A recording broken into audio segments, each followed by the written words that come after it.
History of Brazil. The history of Brazil starts with the presence of indigenous people in the region. Europeans arrived in Brazil in the late 15th century, with Pedro Álvares Cabral being the first European to claim sovereignty over the lands now known as the Federative Republic of Brazil on April 22, 1500, under the sponsorship of the Kingdom of Portugal. From the 16th to the early 19th century, Brazil was a colony and part of the Portuguese Empire. The country expanded south along the coast and west along the Amazon and other inland rivers from the original 15 Donatary captaincy colonies established on the northeast Atlantic coast, east of the Tordesillas Line of 1494, which separated the Portuguese and Spanish territories. The borders of the country were not officially established until the early 20th century. On September 7, 1822, Brazil declared its independence from Portugal and became the Empire of Brazil. A military coup in 1889 established the First Brazilian Republic. The country has experienced two dictatorship periods, the first during the Vargas era from 1937 to 1945, and the second during the military rule from 1964 to 1985 under the Brazilian military government. Indigenous peoples in Brazil. Brazil, the history of Brazil, begins with indigenous people in Brazil. Some of the earliest human remains found in the Americas, Lucia woman, were found in the area of Pedro Leopoldo, Minas Gerais, and provide evidence of human habitation going back at least 11,000 years. The dating of the origins of the first inhabitants, who were called Indians, Indios, by the Portuguese, is still a matter of dispute among archaeologists. The earliest pottery ever found in the Western Hemisphere, radiocarbon dated 8,000 years old, has been excavated in the Amazon basin of Brazil, near Santarém, providing evidence to overturn the assumption that the tropical forest region was too poor in resources to have supported a complex prehistoric culture. The current most widely accepted view of anthropologists, linguists, and geneticists is that the early tribes were part of the first wave of migrant hunters who came into the Americas from Asia, either by land, across the Bering Strait, or by coastal sea routes along the Pacific, or both.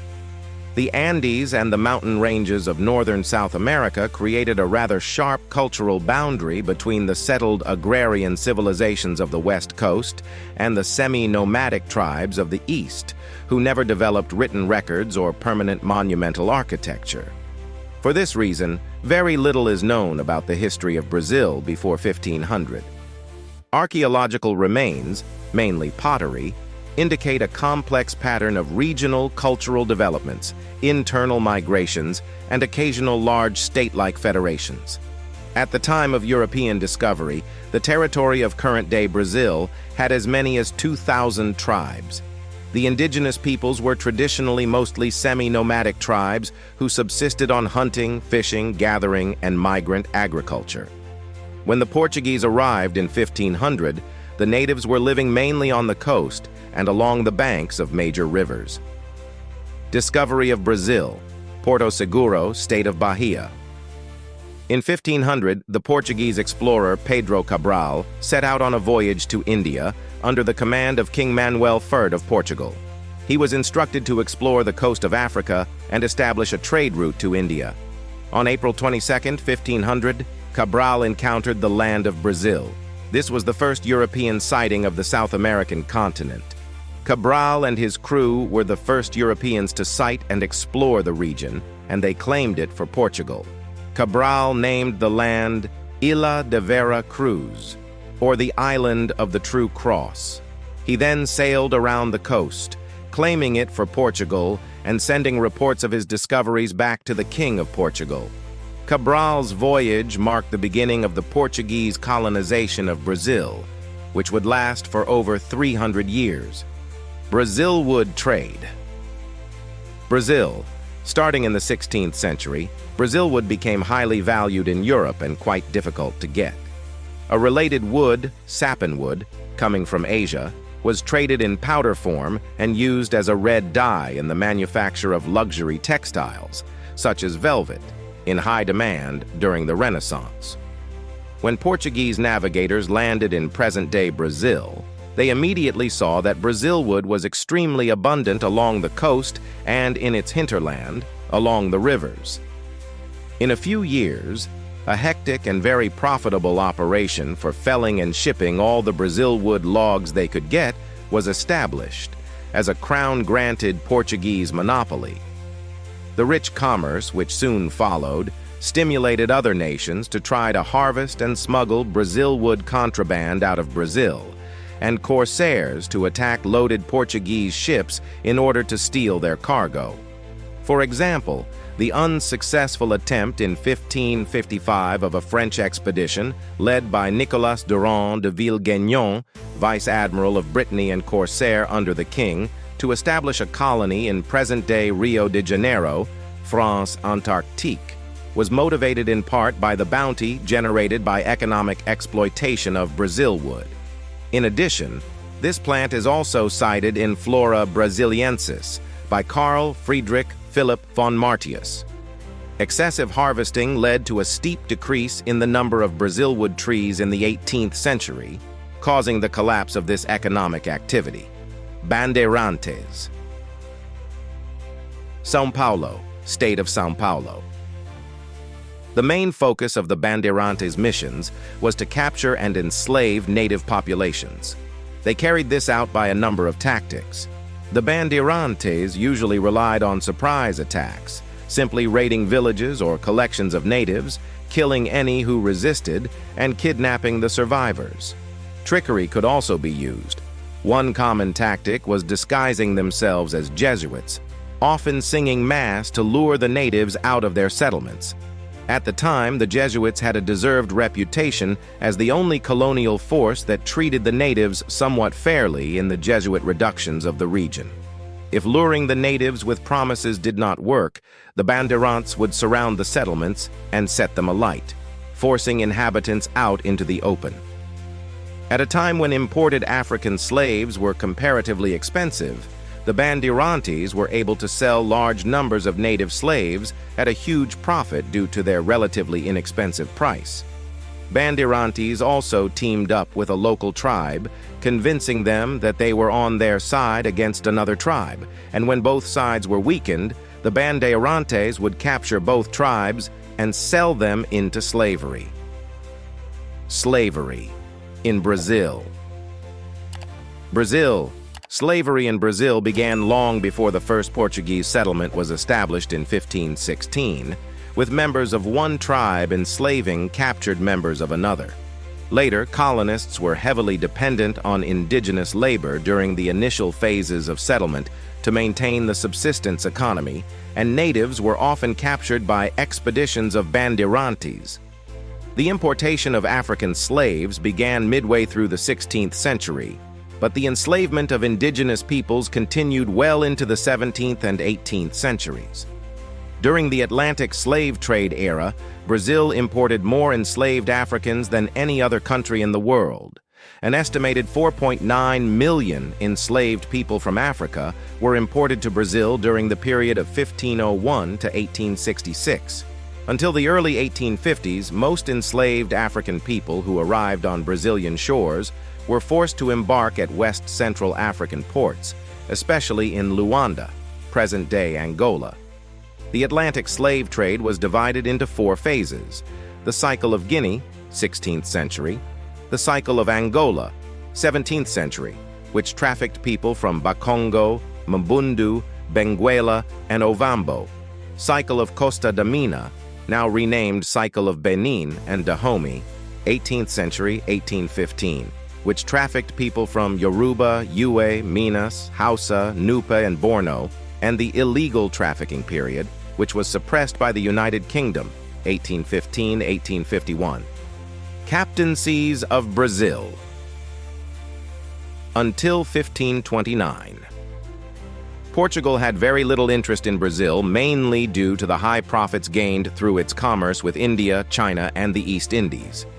This lack of interest allowed traders, pirates, and privateers of several countries to poach profitable Brazil wood in lands claimed by Portugal, with France setting up the colony of France Antarctique in 1555.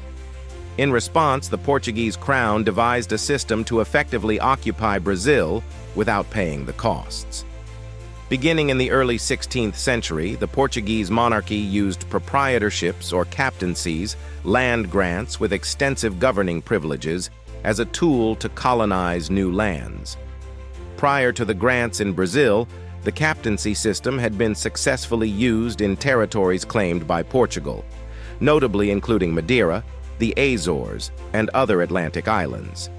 In contrast to the generally successful Atlantic captaincies, of all the captaincies of Brazil, only two, the captaincies of Pernambuco and São Vicente, later called São Paulo, are today considered to have been successful, for reasons varying from abandonment, defeat by Aboriginal tribes, occupation of northeast Brazil by the Dutch West India Company, and death of the Donatário, Lord Proprietor, without an heir.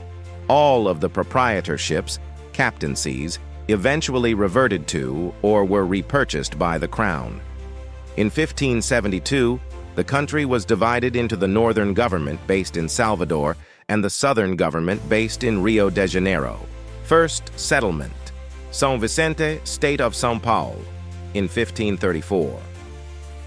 King John III of Portugal granted the captaincy to Martim Afonso de Sousa, a Portuguese admiral.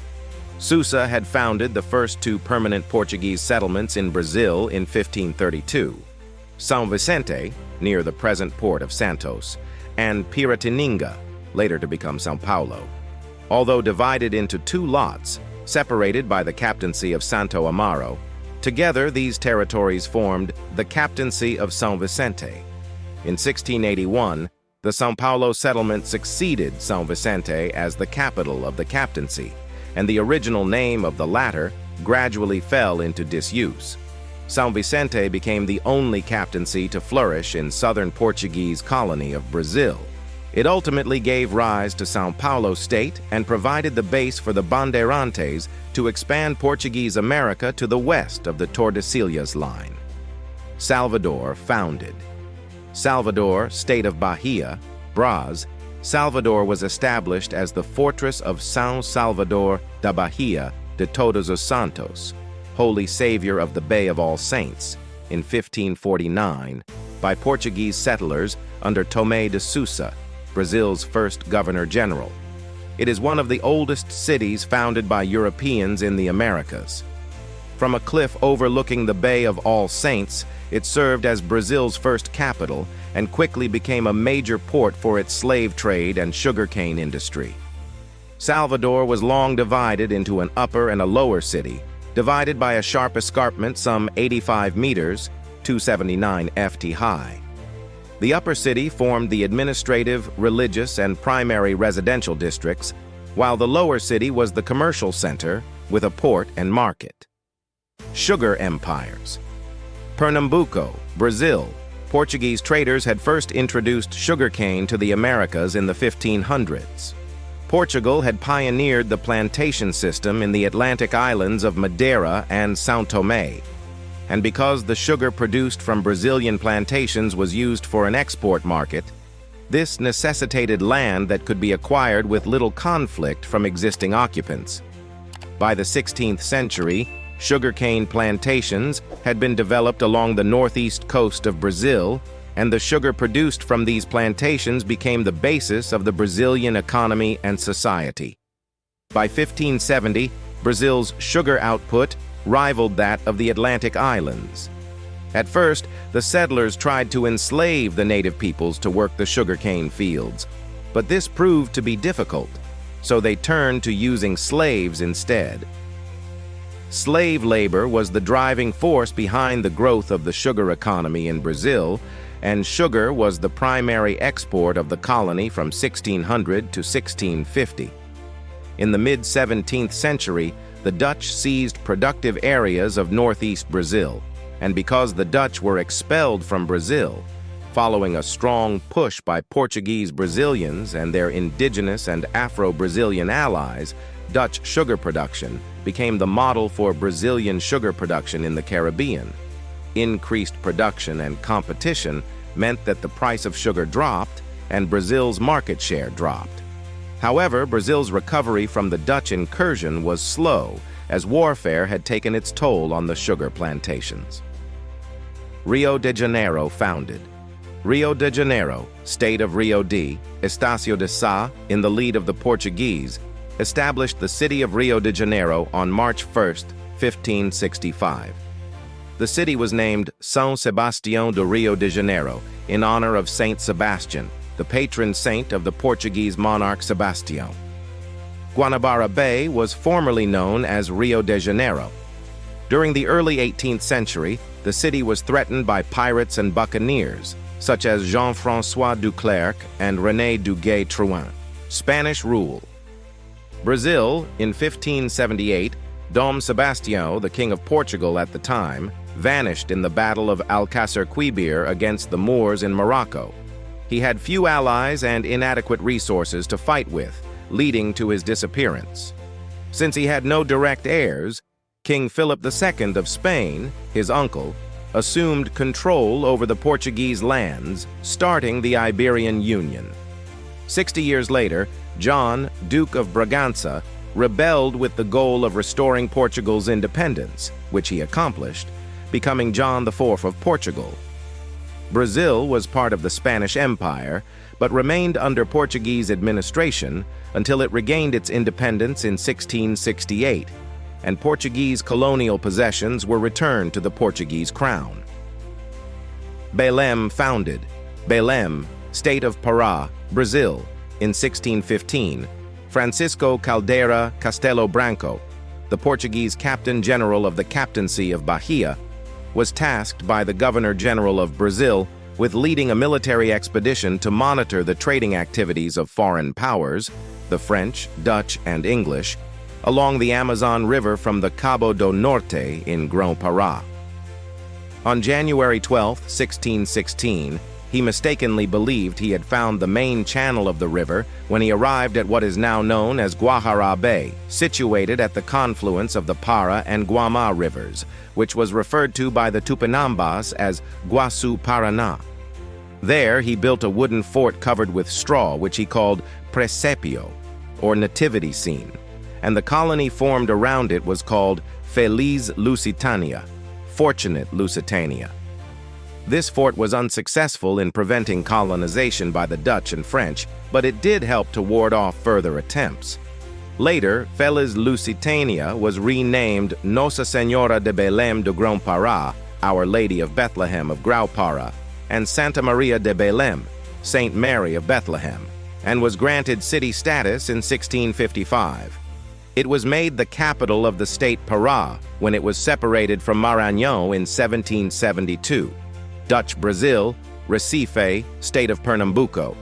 During the first 150 years of the colonial period, attracted by the vast natural resources and untapped land, other European powers tried to establish colonies in several parts of Brazilian territory in defiance of the papal bull Inter Caetera and the Treaty of Tordesillas, which had divided the New World into two parts between Portugal and Spain. French colonists tried to settle in present-day Rio de Janeiro from 1555 to 1567, the so-called France Antarctique episode, and in present-day Saint Louis from 1612 to 1614, the so-called France Equinoxiale. Jesuits arrived early and established São Paulo, evangelizing the natives. These native allies of the Jesuits assisted the Portuguese in driving out the French. The unsuccessful Dutch intrusion into Brazil was longer-lasting and more troublesome to Portugal. Dutch Brazil. Dutch privateers began by plundering the coast. They sacked Bahia in 1604 and even temporarily captured the capital Salvador. From 1630 to 1654, the Dutch set up more permanently in the northwest and controlled a long stretch of the coast most accessible to Europe, without, however, penetrating the interior. But the colonists of the Dutch West India Company in Brazil were in a constant state of siege, in spite of the presence in Recife of John Maurice of Nassau as governor. After several years of open warfare, the Dutch withdrew by 1654. Little French and Dutch cultural and ethnic influences remained of these failed attempts, but the Portuguese subsequently attempted to defend its coastline more vigorously. From 1630 onward, the Dutch Republic conquered almost half of Brazil's settled European area at the time. Dutch Brazil was a colony of the Dutch Republic in the northeastern portion of modern-day Brazil, controlled from 1630 to 1654 during Dutch colonization of the Americas. The main cities of the colony were the capital Mauritsstad, today part of Recife, Frederikstad, João Pessoa, New Amsterdam, Natal, St. Louis, São Luís, São Cristóvão, Fort Schoonenborg, Fortaleza, Suriname, and Olinda. The Dutch West India Company set up its headquarters in Mauritsstad. The governor, John Maurice of Nassau, invited artists and scientists to the colony to help promote Brazil and increase immigration. While of only transitional importance for the Dutch, this period was of considerable importance in the history of Brazil. This period also precipitated a decline in Brazil's sugar industry, since conflict between the Dutch and Portuguese disrupted Brazilian sugar production amidst rising competition from British, French, and Dutch planters in the Caribbean. Second Battle of Guararapes, Pernambuco, Brazil. The Second Battle of Guararapes was the second and decisive battle in a conflict called the Pernambucana Insurrection between Dutch and Portuguese forces in February 1649 at Jaboatão dos Guararapes in Pernambuco. The defeat convinced the Dutch that the Portuguese were formidable opponents, something which they had hitherto refused to concede. With the defeats of the Dutch in the two battles, and the further setback of the Portuguese recapture of Angola, which crippled the Dutch colony in Brazil as it couldn't survive without the slaves from Angola, opinion in Amsterdam considered that Dutch Brazil by now no longer had a future worth fighting for, which effectively sealed the fate of the colony. The Dutch still retained a presence in Brazil until 1654. The Treaty of The Hague was signed on 6 August 1661 between representatives of the Dutch Empire and the Portuguese Empire. Based on the terms of the treaty, the Dutch Republic recognized Portuguese imperial sovereignty over New Holland, Dutch Brazil, in exchange for an indemnity of 4 million RAs over the span of 16 years. Slave rebellions, Serra da Barriga, União dos P, slave rebellions were frequent until the practice of slavery was abolished in 1888. The most famous of the revolts was led by Zumbi dos Palmares. The state he established, named the Quilombo dos Palmares, was a self-sustaining republic of Maroons escaped from the Portuguese settlements in Brazil, and was a region perhaps the size of Portugal in the hinterland of Pernambuco. At its height, Palmares had a population of over 30,000. By 1678, the governor of the captaincy of Pernambuco, Pedro Almeida, weary of the long-standing conflict with Palmares, approached its leader Ganga Zumba with an olive branch. Almeida offered freedom for all runaway slaves if Palmares would submit to Portuguese authority, a proposal which Ganga Zumba favored. But Zumbi was distrustful of the Portuguese. Further, he refused to accept freedom for the people of Palmares, while other Africans remained enslaved. He rejected Almeida's overture and challenged Ganga Zumba's leadership. Vowing to continue the resistance to Portuguese oppression, Zumbi became the new leader of Palmares. 15 years after Zumbi assumed leadership of Palmares, Portuguese military commanders Domingos Jorge Velho and Vieira de Mello mounted an artillery assault on the Quilombo. On February 6, 1694, after 67 years of ceaseless conflict with the Cafusos, Maroons, of Palmares, the Portuguese succeeded in destroying Cerca do Macaco, the Republic's central settlement. Palmares warriors were no match for the Portuguese artillery. The Republic fell, and Zumbi was wounded. Though he survived and managed to elude the Portuguese, he was betrayed, captured almost 2 years later, and beheaded on the spot on November 20th, 1695. The Portuguese transported Zumbi's head to Recife, where it was displayed in the central plaza as proof that, contrary to popular legend among African slaves, Zumbi was not immortal. It was also done as a warning of what would happen to others if they tried to be as brave as him. Remnants of the old Quilombos continued to reside in the region for another 100 years. Brazilian Gold Rush. Ouro Preto, State of Minas Gerais. The Brazilian gold rush was a gold rush that started in the 1690s, in the then Portuguese colony of Brazil in the Portuguese Empire. The gold rush opened up the major gold-producing area of Ouro Preto, Portuguese for black gold, then known as Vila Rica. Eventually, the Brazilian gold rush created the world's longest gold rush period and the largest gold mines in South America. The rush began when Bandeirantes discovered large gold deposits in the mountains of Minas Gerais. The Bandeirantes were adventurers who organized themselves into small groups to explore the interior of Brazil. Many Bandeirantes were of mixed indigenous and European background, who adopted the ways of the natives, which permitted them to survive in the interior. While the Bandeirantes searched for indigenous captives, they also searched for mineral wealth, which led to the gold being discovered. Slave labor was generally used for the workforce. More than 400,000 Portuguese and 500,000 African slaves came to the gold region to mine. Many people abandoned the sugar plantations and towns in the northeast coast to go to the gold region. By 1725, half the population of Brazil was living in southeastern Brazil.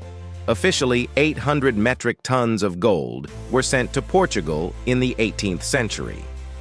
Other gold circulated illegally, and still other gold remained in the colony to adorn churches and for other uses. Treaty of Madrid. Madrid, Spain.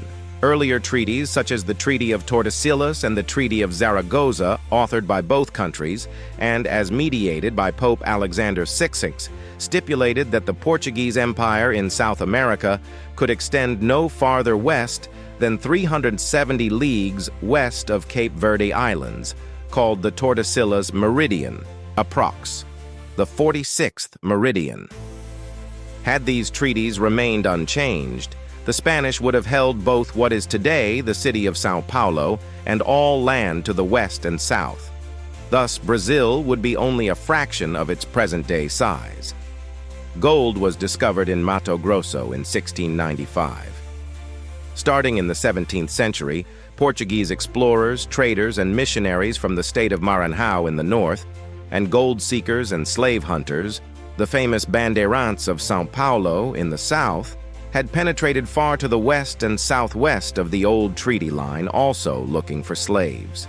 New captaincies, administrative divisions, created by the Portuguese beyond Brazil's previously established boundaries, Minas Gerais, Goiás, Mato Grosso, Santa Catarina.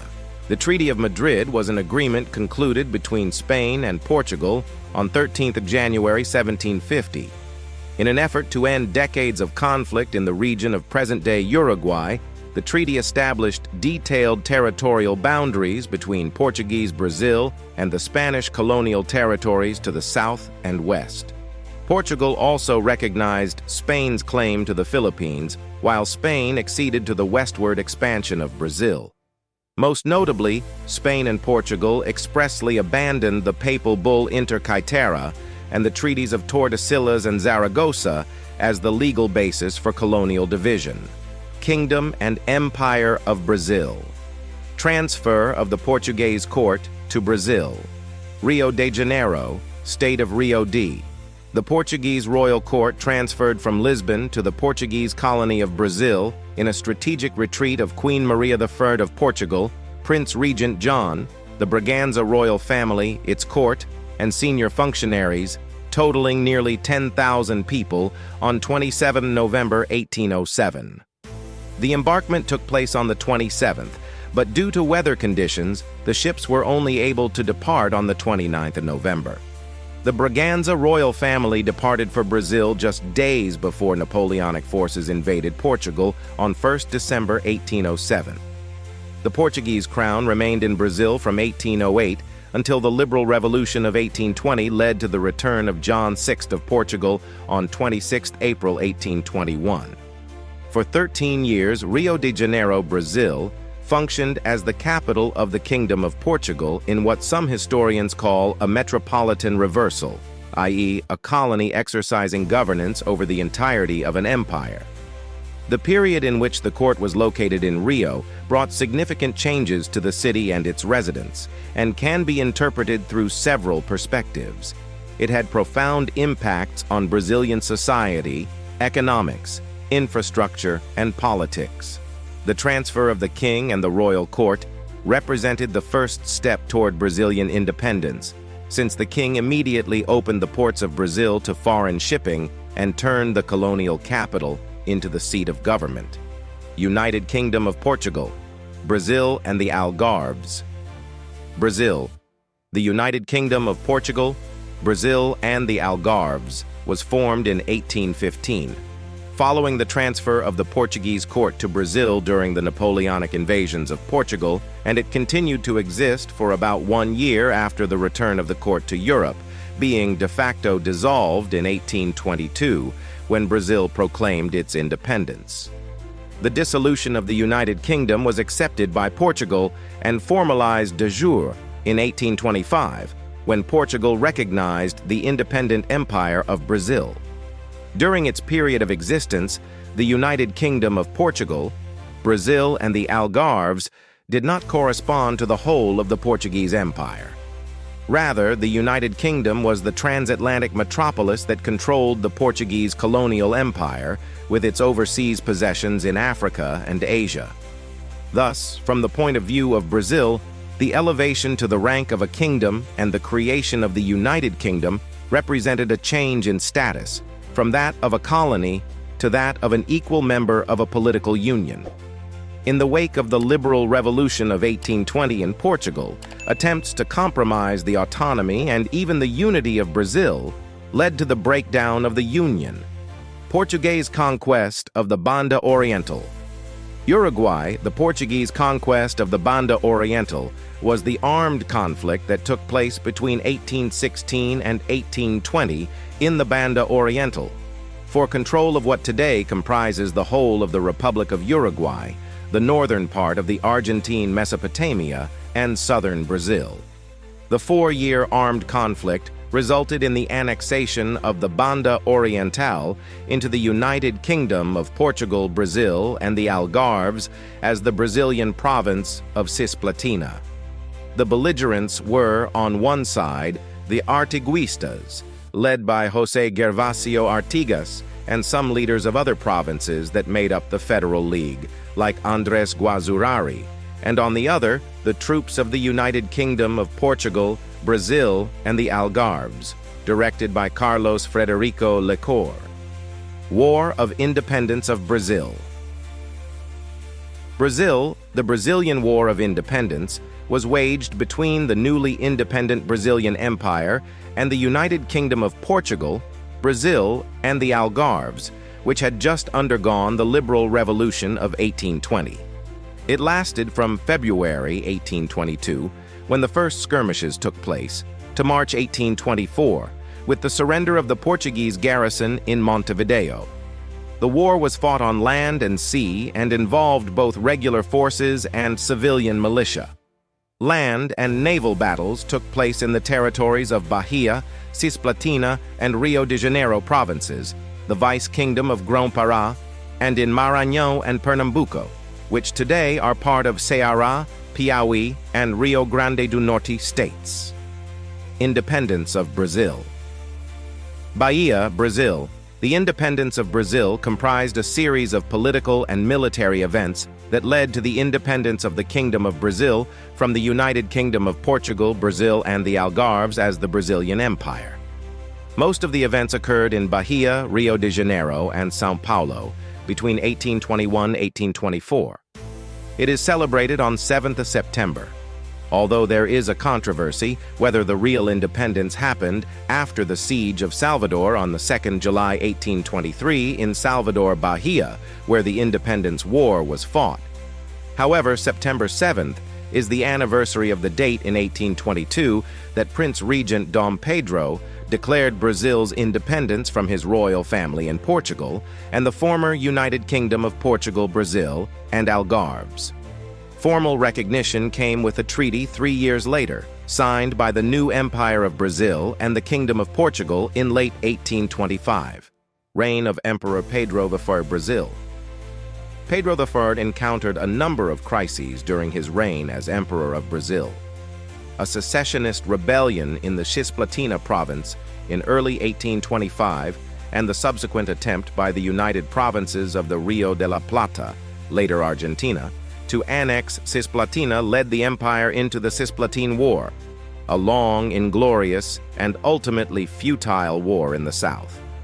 In March 1826, John VI died and Pedro I inherited the Portuguese crown, briefly becoming King Pedro IV of Portugal before abdicating in favor of his eldest daughter, Maria II. The situation worsened in 1828 when the war in the south ended with Brazil's loss of Cisplatina, which would become the independent Republic of Uruguay.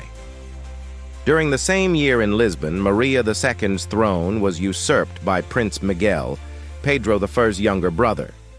Other difficulties arose when the empire's parliament, the General Assembly, opened in 1826. Pedro I, along with a significant percentage of the legislature, argued for an independent judiciary, a popularly elected legislature, and a government which would be led by the emperor, who held broad executive powers and prerogatives. Others in parliament argued for a similar structure, only with a less influential role for the monarch and the legislative branch being dominant in policy and governance. The struggle over whether the government would be dominated by the emperor or by the parliament was carried over into debates from 1826 to 1831 on the establishment of the governmental and political structure. Unable to deal with the problems in both Brazil and Portugal simultaneously, the emperor abdicated on behalf of his son, Pedro II, on 7th April 1831 and immediately sailed for Europe to restore his daughter to her throne. Cisplatine War, Uruguay. The Cisplatine War was an armed conflict in the 1820s between the United Provinces of the Rio de la Plata and the Empire of Brazil over Brazil's Cisplatina province. In the aftermath of the United Provinces and Brazil's independence from Spain and Portugal, it resulted in the independence of Cisplatina as the Oriental Republic of Uruguay. Coffee production in Brazil. Brazil, the first coffee bush in Brazil, was planted by Francisco de Melo Palheta in Pará in 1727. According to the legend, the Portuguese were looking for a cut of the coffee market, but could not obtain seeds from bordering French Guiana due to the governor's unwillingness to export the seeds. Palheta was sent to French Guiana on a diplomatic mission to resolve a border dispute. On his way back home, he managed to smuggle the seeds into Brazil by seducing the governor's wife, who secretly gave him a bouquet spiked with seeds.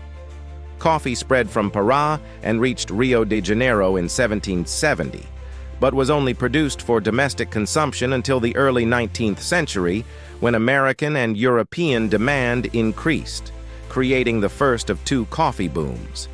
The cycle ran from the 1830s to 1850s, contributing to the decline of slavery and increased industrialization. Coffee plantations in Rio de Janeiro, São Paulo, and Minas Gerais quickly grew in size in the 1820s, accounting for 20% of world's production. By the 1830s, coffee had become Brazil's largest export and accounted for 30% of the world's production. In the 1840s, both the share of total exports and of world production reached 40%, making Brazil the largest coffee producer. The early coffee industry was dependent on slaves. In the first half of the 19th century, 1.5 million slaves were imported to work on the plantations. When the foreign slave trade was outlawed in 1850, plantation owners began turning more and more to European immigrants to meet the demand of labor. Regency period in Brazil. Brazil Regency period is how the decade from 1831 to 1840 became known in the history of the Empire of Brazil, between the abdication of Emperor Pedro I on 7th April 1831 and the Golpe da Maioridade, when his son Pedro II was legally declared of age by the Senate at the age of 14 on 23 July 1840. Born on 2 December 1825, Pedro II was, at the time of his father's abdication, 5 years and 4 months old, and therefore could not assume the government which, by law, would be headed by a regency made up of 3 representatives. During this decade, there were 4 regencies: the Provisional Triumviral, the Permanent Triumviral, the Una Sole of Diogo Antonio Feijó, and the Una of Pedro de Araújo Lima. It was one of the most defining and eventful periods in Brazilian history. In this period, the territorial unity of the country was established and the armed forces were structured. In addition, it was the period when the degree of autonomy of the provinces and the centralization of power was discussed. In this phase, a series of local provincial rebellions took place, such as the Cabanajum in Grão-Pará, the Baleada in Maranhão, the Sabinada in Bahia, and the Ragamuffin War in Rio Grande do Sul, the latter being the largest and longest. These revolts showed the growing discontent with the central power and the latent social tensions of the newly independent nation, which provoked the joint effort of their opponents and the central government to maintain order. Historians have remarked that the Regency period was the first republican experience in Brazil, given its elective nature. Malay Revolt. Salvador, State of Bahia, Braz. The Malay Revolt was a Muslim slave rebellion that broke out during the Regency period in the Empire of Brazil. On a Sunday during Ramadan in January 1835, in the city of Salvador da Bahia, a group of enslaved African Muslims and freedmen, inspired by Muslim teachers, rose up against the government. Muslims were called Malay in Bahia at this time, from Yoruba Imali, that designated a Yoruba Muslim. The uprising took place on the feast day of Our Lady of Guidance, a celebration in the Bonfim's Church's cycle of religious holidays. As a result, many worshippers traveled to Bonfim for the weekend to pray or celebrate. Authorities were in Bonfim in order to keep the celebrations in line. Consequently, there would be fewer people and authorities in Salvador, making it easier for the rebels to occupy the city. The slaves knew about the Haitian Revolution, 1791 to 1804, and wore necklaces bearing the image of Jean-Jacques Dessalines, who had declared Haitian independence. News of the revolt reverberated throughout Brazil, and news of it appeared in press of the United States and England. Many consider this rebellion to be the turning point of slavery in Brazil. Widespread discussion of the end of the Atlantic slave trade appeared in the press. While slavery existed for more than 50 years following the Malay Revolt, the slave trade was abolished in 1851. Slaves continued to pour into Brazil immediately following the rebellion, which caused fear and unrest among the people of Brazil. They feared that bringing in more slaves would just fuel another rebel army. Although it took a little over 15 years to happen, the slave trade was abolished in Brazil, due in part to the 1835 rebellion. Ragamuffin War. Rio Grande do Sul, Brazil, the Ragamuffin War was a republican uprising that began in southern Brazil in the province of Rio Grande do Sul in 1835. The rebels were led by Generals Bento Gonçalves da Silva and Antonio de Souza Neto, with the support of the Italian fighter Giuseppe Garibaldi. The war ended with an agreement between the two sides known as Green Poncho Treaty in 1845. Over time, the revolution acquired a separatist character and influenced separatist movements throughout the entire country, such as the liberal rebellions in São Paulo, Rio de Janeiro, and Minas Gerais in 1842, and the Sabinada in Bahia in 1837. The abolition of slavery was one of the demands of the Farrapos movement. Many slaves organized troops during the Ragamuffin War, the most famous of which is the Black Lancers Troop, annihilated in a surprise attack in 1844 known as Battle of Porongos. It was inspired by the recently ended Cisplatin War, maintaining connections with both Uruguayan leaders as well as independent Argentine provinces such as Corrientes and Santa Fe. It even expanded to the Brazilian coast in Laguna. with the proclamation of the Juliana Republic and to the Santa Catarina Plateau of Lajes. Platine War. Uruguay. The Platine War was fought between the Argentine Confederation and an alliance consisting of the Empire of Brazil, Uruguay, and the Argentine provinces of Entre Rios and Corrientes, with the participation of the Republic of Paraguay as Brazil's co-belligerent and ally. The war was part of a decades-long dispute between Argentina and Brazil for influence over Uruguay and Paraguay and hegemony over the Platine region, areas bordering the Rio de la Plata. The conflict took place in Uruguay and northeastern Argentina and on the Rio de la Plata. Uruguay's internal troubles, including the long-running Uruguayan Civil War, La Guerra Grande, the Great War, were heavily influential factors leading to the Platine War. In 1850, the Platine region was politically unstable. Although the governor of Buenos Aires, Juan Manuel de Rosas, had gained dictatorial control over other Argentine provinces, his rule was plagued by a series of regional rebellions. Meanwhile, Uruguay struggled with its own civil war, which started after gaining independence from the Brazilian Empire in 1828 in the Cisplatine War. Rosas backed the Uruguayan Blanco Party in this conflict and further desired to extend Argentine borders to areas formerly occupied by the Spanish viceroyalty of the Rio de la Plata.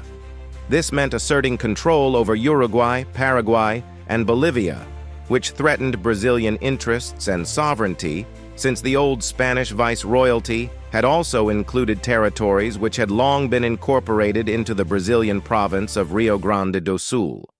Brazil actively pursued ways to eliminate the threat from Rosas. In 1851, it allied with the Argentine breakaway provinces of Corrientes and Entre Rios, led by Justo José de Urquiza and the anti-Rosas Colorado Party in Uruguay. Brazil next secured the southwestern flank by signing defensive alliances with Paraguay and Bolivia. Faced with an offensive alliance against his regime, Rosas declared war on Brazil. Allied forces first advanced into Uruguayan territory, defeating Rosas's Blanco Party supporters, led by Manuel Uribe.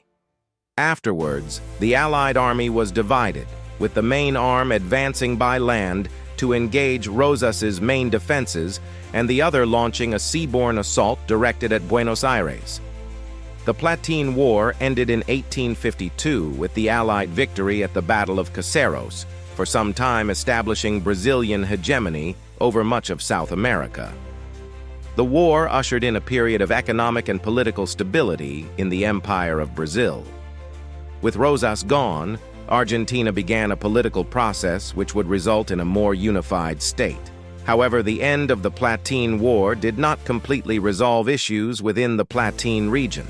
Turmoil continued in subsequent years, with internal disputes among political factions in Uruguay, a long civil war in Argentina, and an emergent Paraguay asserting its claims. Two more major international wars followed during the next 2 decades, sparked by territorial ambitions and conflicts over influence. Uruguayan War.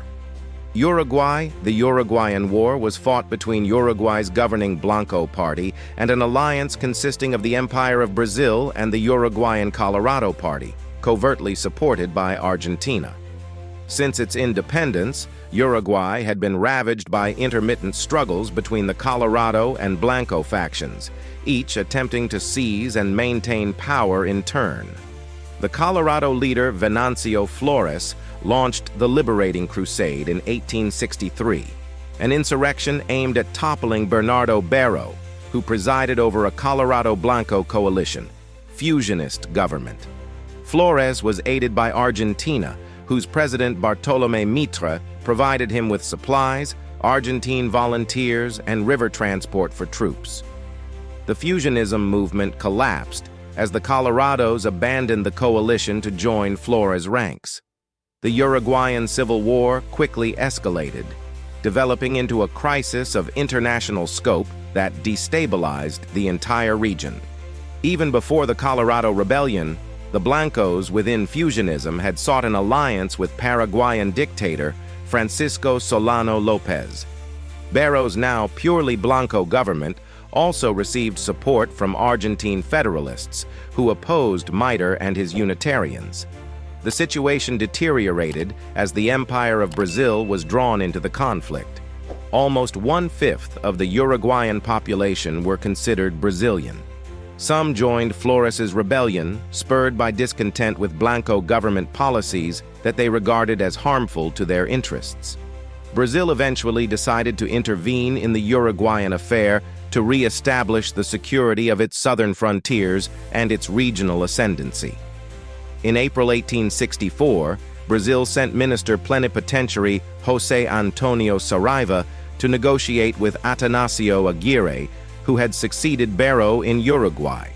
Saraiva made an initial attempt to settle the dispute between Blancos and Colorados. Faced with Aguirre's intransigence regarding Flores's demands, the Brazilian diplomat abandoned the effort and sided with the Colorados. On 10th of August 1864, after a Brazilian ultimatum was refused, Saraiva declared that Brazil's military would begin exacting reprisals. Brazil declined to acknowledge a formal state of war, and for most of its duration, the Uruguayan-Brazilian armed conflict was an undeclared war. In a combined offensive against Blanco strongholds, the Brazilian Colorado troops advanced through Uruguayan territory, taking one town after another. Eventually, the Blancos were left isolated in Montevideo, the national capital. Faced with certain defeat, the Blanco government capitulated on 20th of February 1865. The short-lived war would have been regarded as an outstanding success for Brazilian and Argentine interests had Paraguayan intervention in support of the Blancos, with attacks upon Brazilian and Argentine provinces, not led to the long and costly Paraguayan War. War of the Triple Alliance. South America, the War of the Triple Alliance was a South American war that lasted from 1864 to 1870. It was fought between Paraguay and the Triple Alliance of Argentina, the Empire of Brazil, and Uruguay. It was the deadliest and bloodiest interstate war in Latin American history. Paraguay sustained large casualties, but the approximate numbers are disputed. Paraguay was forced to cede disputed territory to Argentina and Brazil. The war began in late 1864 as a result of a conflict between Paraguay and Brazil caused by the Uruguayan War. Argentina and Uruguay entered the war against Paraguay in 1865, and it then became known as the War of the Triple Alliance. After Paraguay was defeated in conventional warfare, it conducted a drawn-out guerrilla resistance, a strategy that resulted in the further destruction of the Paraguayan military and the civilian population. Much of the civilian population died due to battle, hunger, and disease. The guerrilla war lasted for 14 months until President Francisco Solano Lopez was killed in action by Brazilian forces in the Battle of Cerro Corá on 1st of March 1870. Argentine and Brazilian troops occupied Paraguay until 1876. The war helped the Brazilian Empire to reach its peak of political and military influence, becoming the great power of South America, and also helped to bring about the end of slavery in Brazil, moving the military into a key role in the public sphere. However, the war caused a ruinous increase of public debt, which took decades to pay off, severely limiting the country's growth. The war debt, alongside a long-lasting social crisis after the conflict, are regarded as crucial factors for the fall of the empire and proclamation of the First Brazilian Republic. The economic depression and the strengthening of the army later played a large role in the deposition of the Emperor Pedro II and the Republican proclamation in 1889. As in other countries, wartime recruitment of slaves in the Americas rarely implied a complete rejection of slavery and usually acknowledged masters' rights over their property. Brazil compensated owners who freed slaves for the purpose of fighting in the war on the condition that the freedmen immediately enlist. It also impressed slaves from owners when needing manpower and paid compensation. In areas near the conflict, slaves took advantage of wartime conditions to escape, and some fugitive slaves volunteered for the army. Together, these effects undermined the institution of slavery. End of slavery in Brazil. Brazil, in 1872, the population of Brazil was 10 million, and 15% were slaves. As a result of widespread manumission, easier in Brazil than in North America, by this time approximately 3/4 of the blacks and mulattoes in Brazil were free. Slavery was not legally ended nationwide until 1888, when Isabel, Princess Imperial of Brazil, promulgated the Lei Áurea, Golden Act. But it was already in decline by this time. Since the 1880s, the country began to attract European immigrant labor instead. Brazil was the last nation in the Western world to abolish slavery, and by then, it had imported an estimated $4,000. Other estimates are 5, 6, or as high as 12.5 million slaves from Africa. This was 40% of all slaves shipped to the Americas. Amazon rubber boom. Manaus, state of Amazonas, Bra. The rubber boom in the Amazon in the 1880s, 1910s radically reshaped the Amazonian economy. For example, it turned the remote, poor jungle village of Manaus into a rich, sophisticated, progressive urban center with a cosmopolitan population that patronized the theater, literary societies, and luxury stores, and supported good schools. In general, key characteristics of the rubber boom included the dispersed plantations and a durable form of organization, yet did not respond to Asian competition. The rubber boom had major long-term effects. The private estate became the usual form of land tenure. Trading networks were built throughout the Amazon basin. Barter became a major form of exchange, and native peoples often were displaced.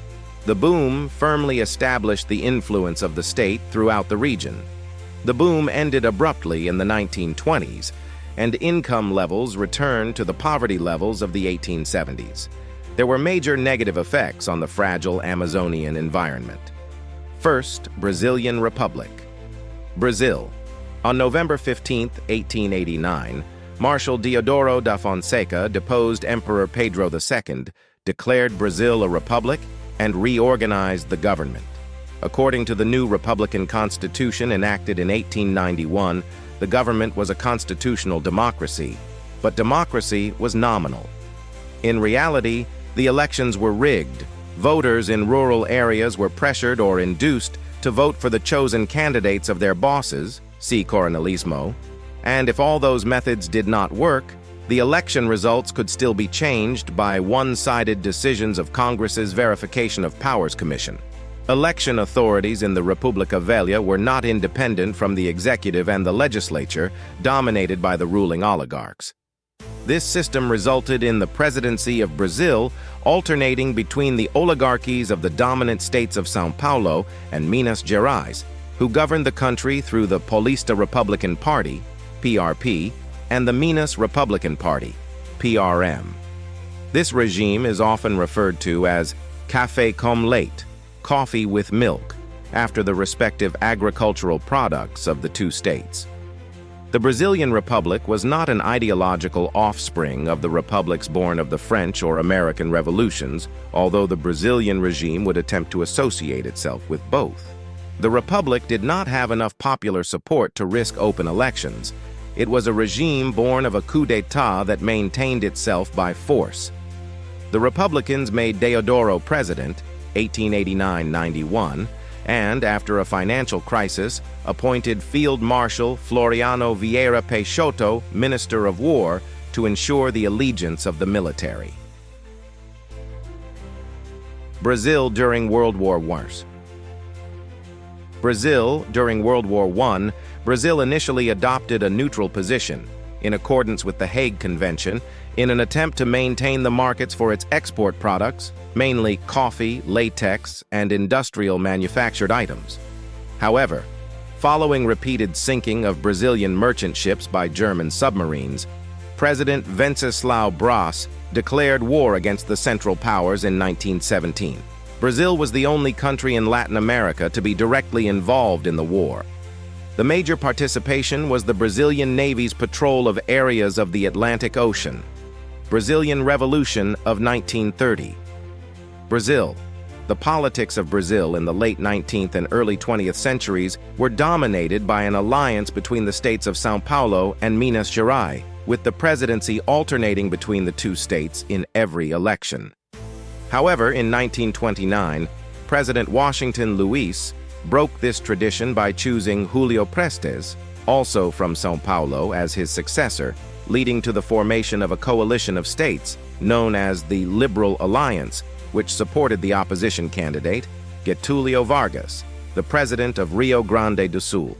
The alliance denounced the March 1930 presidential election, which Prestes won, as fraudulent. The assassination of Vargas's running mate in July sparked a rebellion in October led by Vargas and Gois Monteiro in Rio Grande do Sul, which quickly spread to other parts of the country, including the north and northeast. The rebellion was joined by Minas Gerais within a week despite minor resistance. To prevent a civil war, the chief military officers staged a coup on October 24th, deposing President Luiz and forming a military junta. Vargas then took power from the junta on November 3rd. He consolidated his power through transitory governments until establishing a dictatorship in 1937, which lasted until 1945. Military dictatorship. Brazil, the Brazilian military government, was the authoritarian military dictatorship that ruled Brazil from 1st of April 1964 to 15th of March 1985. It began with the 1964 coup d'état led by the armed forces against the administration of President João Goulart. The coup was planned and executed by the commanders of the Brazilian army and received the support of almost all high-ranking members of the military, along with conservative elements in society like the Catholic Church and anti-communist civil movements among the Brazilian middle and upper classes. Internationally, it was supported by the State Department of the United States through its embassy in Brasilia. The military dictatorship lasted for almost 21 years. Despite initial pledges to the contrary, the military government in 1967 enacted a new, restrictive constitution and stifled freedom of speech and political opposition. The regime adopted nationalism and anti-communism as its guidelines. The dictatorship achieved growth in GDP in the 1970s with the so-called Brazilian miracle, even as the regime censored all media and tortured and exiled dissidents. João Figueiredo became president in March 1979. In the same year, he passed the amnesty law for political crimes committed for and against the regime. By this time, soaring inequality and economic instability had replaced the earlier growth, and Figueiredo could not control the crumbling economy, chronic inflation, and concurrent fall of other military dictatorships in South America. Amid massive popular demonstrations in the streets of the main cities of the country, the first free elections in 20 years were held for the national legislature in 1982. In 1988, a new constitution was passed and Brazil officially returned to democracy. Since then, the military has remained under the control of civilian politicians, with no official role in domestic politics. Brazilian miracle, Brazil. During the presidency of João Goulart, the economy was nearing a crisis, and the annual inflation rate reached 100%. After the 1964 coup d'état, the Brazilian military was more concerned with political control and left economic policy to a group of entrusted technocrats, led by Delfim Neto. Delfim Neto originated the phrase cake theory in reference to this model. The cake had to grow before it could be distributed. Although the cake in Delfim Neto's metaphor did grow, it was highly unequally distributed. The government became directly involved in the economy, as it invested heavily in new highways, bridges, and railroads. Steel mills, petrochemical factories, hydroelectric power plants, and nuclear reactors were built by the large state-owned companies Eletrobras and Petrobras. To reduce the dependency on imported oil, ethanol industry was heavily promoted. By 1980, 57% of Brazil's exports were industrial goods, compared with 20% in 1968. In this period, the annual GDP growth rate jumped from 9.8% per year in 1968 to 14% in 1973, and inflation rose from 19.46% in 1968 to 34.55% in 1974. To fuel its economic growth, Brazil needed more and more imported oil. The early years of the Brazilian miracle had sustainable growth and borrowing. However, the 1973 oil crisis made the military government increasingly borrow from international lenders, and the debt became unmanageable. By the end of the decade, Brazil had the largest debt in the world, about US $92 billion. Economic growth definitely ended with the 1979 energy crisis, which led to years of recession and hyperinflation. New Republic. Brazilian history from 1985 to the present, also known as New Republic, is the contemporary epoch in the history of Brazil, beginning when civilian government was restored after a 21-year-long military dictatorship established after the 1964 coup d'etat. The negotiated transition to democracy reached its climax with the indirect election of Tancredo Neves by Congress. Neves belonged to Brazilian Democratic Movement Party, an opposition party that had always opposed the military regime. He was the first civilian president to be elected since 1964. President-elect Tancredo Neves fell ill on the eve of his inauguration and could not attend it. His running mate, José Sarney, was inaugurated as vice president and served in Neves' stead as acting president. As Neves died without having ever taken the oath of office, Sarney then succeeded to the presidency. The first phase of the new republic, ranging from the inauguration of José Sarney in 1985 until the inauguration of Fernando Collor in 1990, is often considered a transitional period as the 1967-1969 Constitution remained in effect. The executive still had veto powers, and the president was able to rule by decree. The transition was considered definitive after Brazil's current constitution, drawn up in 1988, entered full effect in 1990. In 1986, elections were called for a national constituent assembly that would draft and adopt a new constitution for the country. The Constituent Assembly began deliberations in February 1987 and concluded its work on 5 October 1988. Brazil's current constitution was promulgated in 1988 and completed the democratic institutions. The new constitution replaced the authoritarian legislation that still remained from the military regime. In 1989, Brazil held its first elections for president by direct popular ballot since the 1964 coup. Fernando Collor won the election and was inaugurated on 15 March 1990 as the first president elected under the 1988 Constitution. Lula administration. Brazil's most severe problem today is arguably its highly unequal distribution of wealth and income, one of the most extreme in the world. By the 1990s, more than 1 out of 4 Brazilians continued to survive on less than $1 a day. These socio-economic contradictions helped elect Luiz Inácio Lula da Silva of the Partido dos Trabalhadores, PT, in 2002. On 1 January 2003, Lula was sworn in as the first ever elected leftist president of Brazil.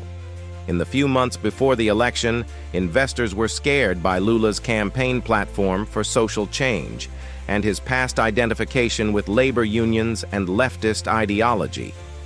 As his victory became more certain, the real devalued and Brazil's investment risk rating plummeted.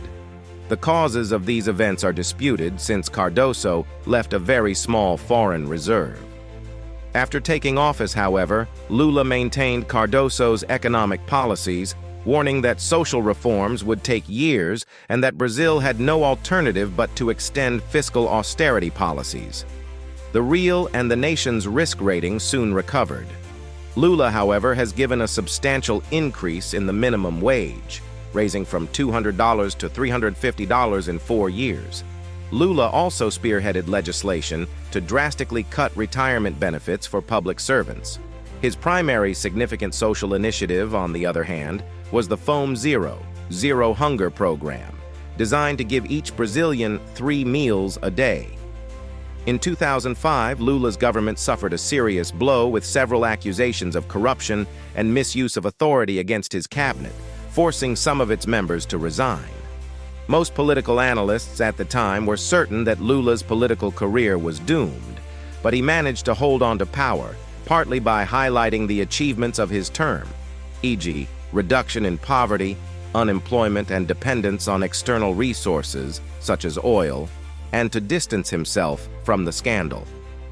Lula was re-elected president in the general elections of October 2006. The income of the poorest increased by 14% in 2004, with Bolsa Familia accounting for an estimated 2/3 of this growth.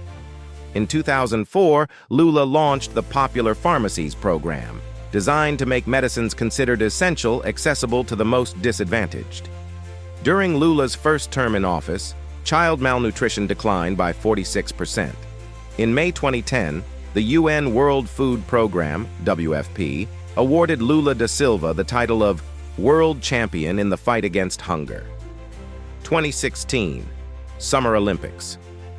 Rio de Janeiro, state of Rio de, the 2016 Summer Olympics was held from 5 to 21 August 2016 in Rio de Janeiro, Brazil, with preliminary events in some sports beginning on 3rd August. Rio de Janeiro was announced as the host city at the 121st IOC session in Copenhagen, Denmark, on 2nd October 2009.